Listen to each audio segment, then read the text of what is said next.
All right, John Middlecoff joins. 4 for 4 on great playoff games, and the league's just fine without the Chiefs. San Francisco beat Philly 23-19 despite losing bodies, 2 Purdy picks, and a bad punt, which felt like a glaring indictment of the Eagles' offensive staff and the gap between Shanahan and Sirianni. That's one of the ugliest playoff losses you'll see. Philly got 2 interceptions and turned them into 3 points, stalled most of the night while Purdy shook off mistakes and drove them for the win. Coaching and mental toughness carried the Niners.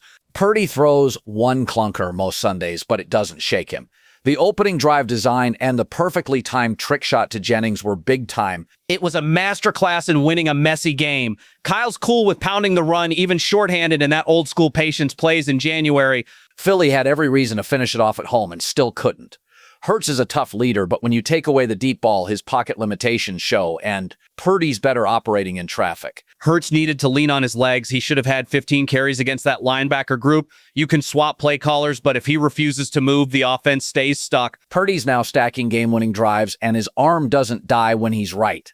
Shanahan's identity is crystal clear with Sirianni. I still don't know what the offensive philosophy is. They should have moved A.J. Brown at the deadline. The Niners are all in together while Philly's friction kept bubbling up, and that catches up in January.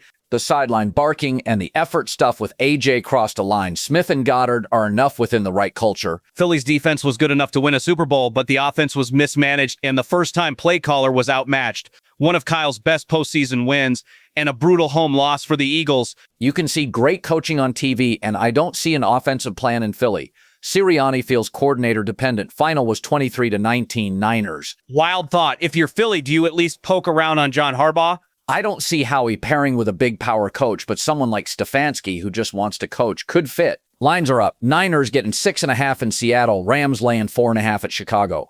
I'd lean to both dogs, wait on Niners injuries, and expect rough weather in Soldier Field. Feels like the football gods live in Chicago right now. Seattle's a tough spot for a gassed Niners team without Kittle, and the Rams still have life if they handle the Bears. Big picture, the Big Ten's money and alumni power are reshaping the sport.